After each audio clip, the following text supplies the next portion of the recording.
All right, Mayor, thank you so much for joining us. We appreciate your taking out the time to talk to us this morning. Absolutely. We're going to get to the budget shortfall because there's a lot to talk about with that, and the council is voting on that today. But first, I want to get to some issues that people want to hear about, residents of the city want to hear your thoughts of. And that goes back to the FBI raid, that sudden raid that happened at your home early one morning. You denied any wrongdoing in your speech last week after the FBI raided your home. Have you met with the FBI since the raid? You know, I can't speak on an ongoing investigation, but what I can say is I'm cooperating with the FBI 100%. And not just that, I am not the target. More so than that, you know, if I find any information that I can share, I'm going to be 100% transparent with the community. What we're focused on is running the city, working off of the progress that we've already made in just a short period of time, 18 months. Can you say if they took anything from your house, or why, if you're not the target, why they chose your house to do? I wish I could say more. I really do. But again, it's an ongoing investigation, so I cannot say further. Separate from the raid, though, there was some talk, though, of your partner, Andre Jones. Is he involved in any kind of work with your administration at all? Oh, absolutely not. I mean, he is my partner. He is his own person. And so with that being said, again, this is an ongoing investigation. So your former chief of staff, Regina Webb, she came out publicly and said that the FBI questioned her about him.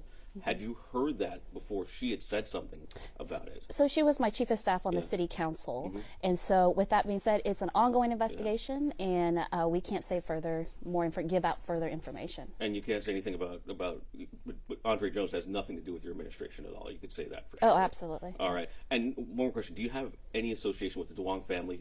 Their houses were also raided on the same day that your house was also raided too. What is your association with them, just in general, apart from anything that might be going on now? So what I can say about that is that you can see that associations or whatever have you that you would consider association is that everybody was actually, you know, we take pictures with everybody. And so you can see that other electeds have taken pictures with them as well. And so, but that's all that I can say. Again, ongoing investigation.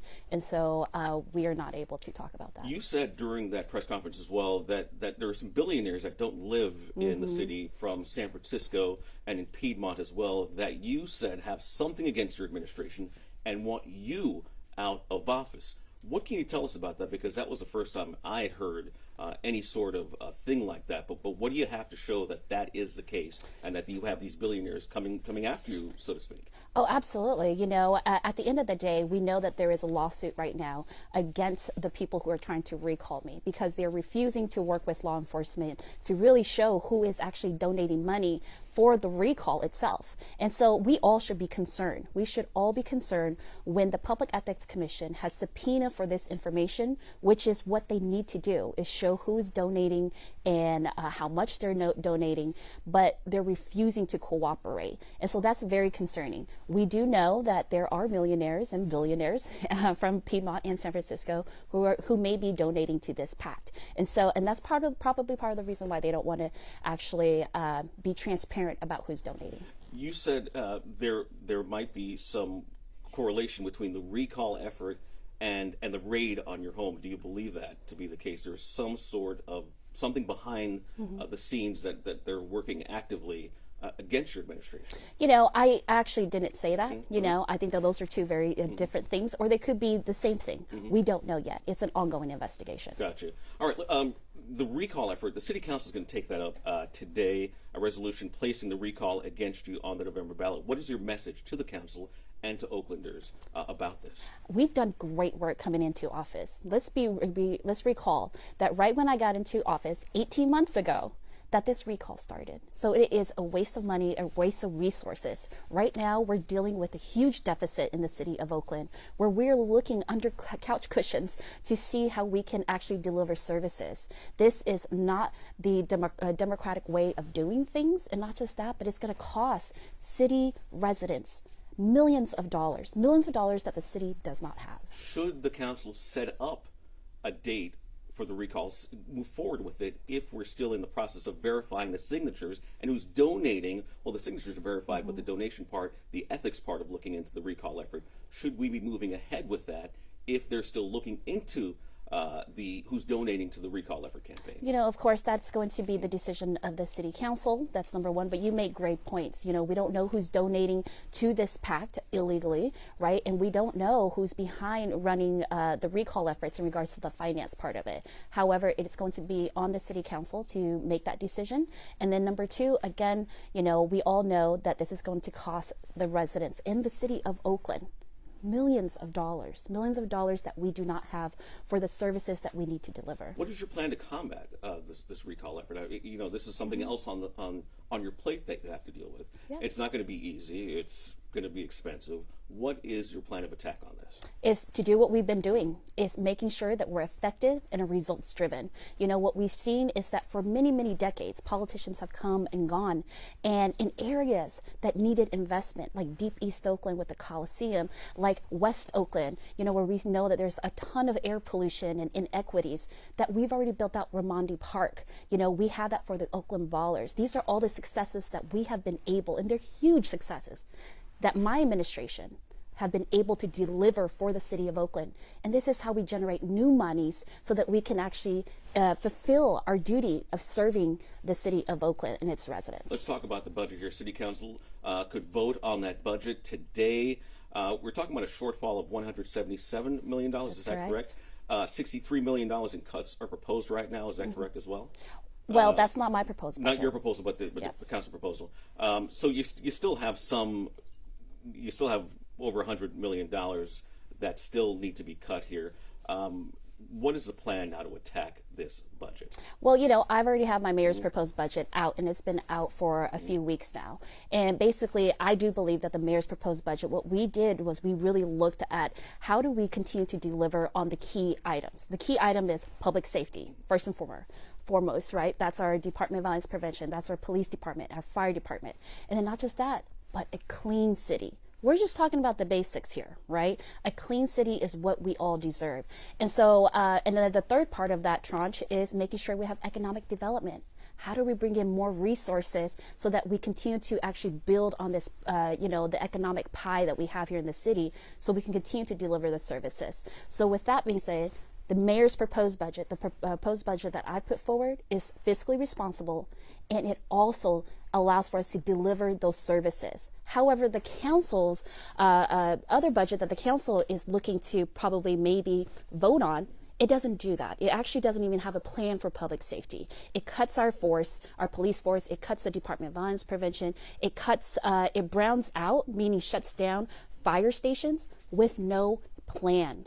And so, you know, running a city like the city of Oakland, you have to ensure that you can deliver services. I mean, coming into office, we saw that crime was on the rise before I even got to the office. And then we were able to bring back the ceasefire program, really hone in on why we were having so much crime, and then honing in on those people who are committing the crime. And what we're seeing is that under my administration, we have a 17% drop in crime rates across the city within the last 3 years, and 30% drop in crime rates within just the last year. But the budget, though, the budget is made up, I think, a good chunk of it to public safety, to the police department. That's right. It's going to suffer from these budget cuts, right? In Well, what way? Well, in that case, it's like there are no, under the mayor's proposed budget, what I'm proposing is that we have no cuts to OPD, the sworn personnel right now. There will be attrition. There will be attrition, meaning like when officers leave the department or when they retire or what have you, that we would not fill in those positions until we get to the 678 number, right? And that's the number of officers that I'm asking for. Under the council's other proposed budget, 610. There is no way that we can say that we are actually focused on public safety if we allow for the council proposal to move forward. The Police Officers Association, they're having a press conference right now this morning denouncing the cuts. What do you have to say? What is your message to the POA about proposed cuts, about the threat of budget cuts to the department, to police? Yeah, you know, the budget cuts, it's happening. We're seeing it's happening across all cities in well, at least all large cities across California. And California, the state itself, is going through a lot of deficits and budget cuts. With that being said, all departments across the city have had to cut down on what they're spending on. And so with that being said, what I would say to people is that the mayor's proposed budget is the public safety budget. It is the budget that really puts forward the public safety plan. It it brings the number of officers 678, but remember, we also have an opportunity to renew Measure Z. And that is going to be important because the renewal Measure Z creates a minimum threshold of 700 police officers. And so moving from 678 to 700 is a lot easier than what the council may be proposing, which is 610. And I warn everyone that that is going to be very dangerous. All right. Back to the budget issue. We have a budget shortfall this year, but we're projected to have one next year as well. Do you have any idea how we're going to fix all of that? And how does a Coliseum sale or possible sale factor into this? Well, we know that for decades, everyone's always talked about Coliseum and developing it, but nothing's been done. And so I know that if we move forward with the AASEG, which I am in intimate conversations and negotiations with them, if we are very close to a deal, I should say that this $63 million that could come in from that sale will help us in this dire situation. And that's what these one-time monies can be used for. That is a legal way that we can actually help close that gap.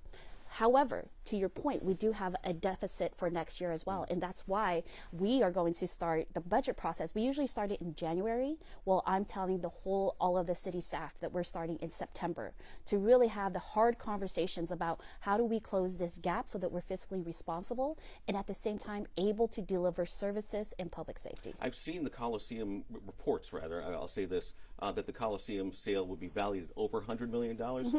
What can you say about that, about those reports? Is that could conceivably what it could bring in? Yes, absolutely. It's $105 million, right? And at the end of the day, when the county sold their half to the Oakland A's, or now I should, the A's in general, that was actually $85 million, right? That's what it was priced at. And so the $105 million for that site is key for the city of Oakland in regards to resources being brought in, but it's also key for the location itself because, again, we've been waiting for it to be developed for decades. Is there any way to use that $105 million and pour it into the budget to kind of wipe out? Absolutely. Is that a plan?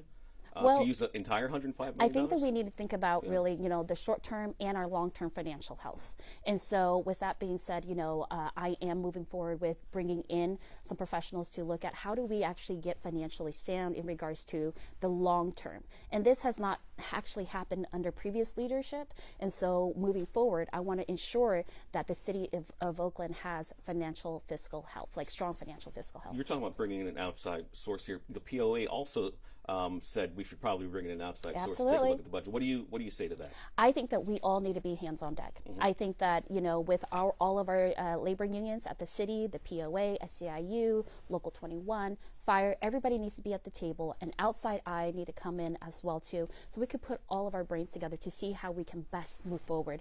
I mean, we are one team. We are one team. So in order to solve this crisis, we have to work together. Mayor, let's go to the issue of public safety again. We had 5 or 6 maybe homicides recently in the city. The one that happened, I think, a day or so before your raid over at Lake Merritt. Yeah. When you see those numbers spike like that, after the numbers that were just released that showing the numbers of pretty much all crime across Oakland and falling, what goes through your mind? What were you thinking when you heard that number? We already know that every year, right, time after time, every year during the summer months where our children are out of school or what have you, and it's warmer, that we will see an increase, a spike in crimes. And so with that being said, I have put together a team to do what we can to ensure that that doesn't happen, especially around our gangs and our groups and our networks, our criminal networks, right? And so we're tackling that. I do believe that OPD is doing a great job under Chief Mitchell to ensure that we're being proactive. Speaking of Chief Mitchell, it has been more than a month. He's been on the job now. Your thoughts on his performance so far?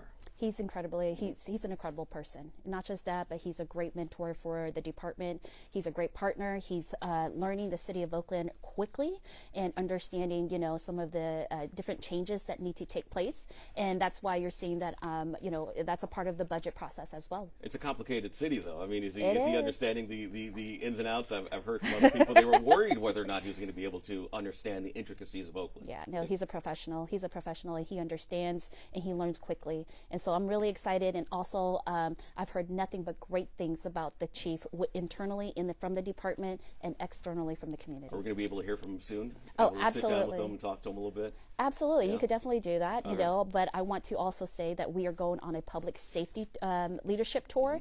Basically, my public safety leadership team, right? Myself, City Administrator Justin Johnson, Chief Mitchell, Chief Covington, you know, Chief Joshi, we're all going to have town hall meetings across the whole city. So I want the public to stay tuned for that and join us. Oh, one more thing I want to get back to. You have a new lawyer now for the case that recently happened with you. What was the issue with Tony Brass that happened? I mean, he said he was surprised at the press conference. At least that's what he said to us. Of course he would be surprised. He wasn't my attorney. Yeah, he wasn't the attorney, but what was the dust up? Why did you you know, I'm just very gracious that, you know, at the foresight, you know, when everything was happening, you know, as a mom, of course, you know, I've not gone through an FBI raid before. So as a mom, I wanted to make sure that my son was safe, that I was safe. I wanted to ensure that, you know, I found legal representation to see, you know, what it is that I can say and what I can't say. And so with that being said, I needed some time. So I do appreciate Tony being able to help support by putting out a public statement, but at no point in time was there a contract between him and I for him to represent me. And so at the end of the day, you know, I was taking my time to look for representation, and Jeff Tsai is the only attorney that I have signed with. Was anyone home when the raid happened? I think you weren't there, but was anyone at your house? Like, was your child there? I mean, that's got to be scary. You know, I could only imagine what it's like, because they don't tell you anything. They just come. Yeah. So if anyone was inside, what went through their minds? Was your children home or your partner home? Well, Andre, on that part, what I can tell you is that, you know, I think that at the end of the day, if my child was home, my child was not home. But that's what I'm going to tell you. That's the only thing I'm going to tell you, because at the end of the day, if I could say more about what happened during the raid or what have you, then I'll be here again to talk to you about it. But outside of that, I can't speak on it. Mayor Thao, thank you so much for joining us today. We know you have a busy day on tap today, so we appreciate you taking a few moments out with us. Absolutely. Thank you so much for having me, Andre.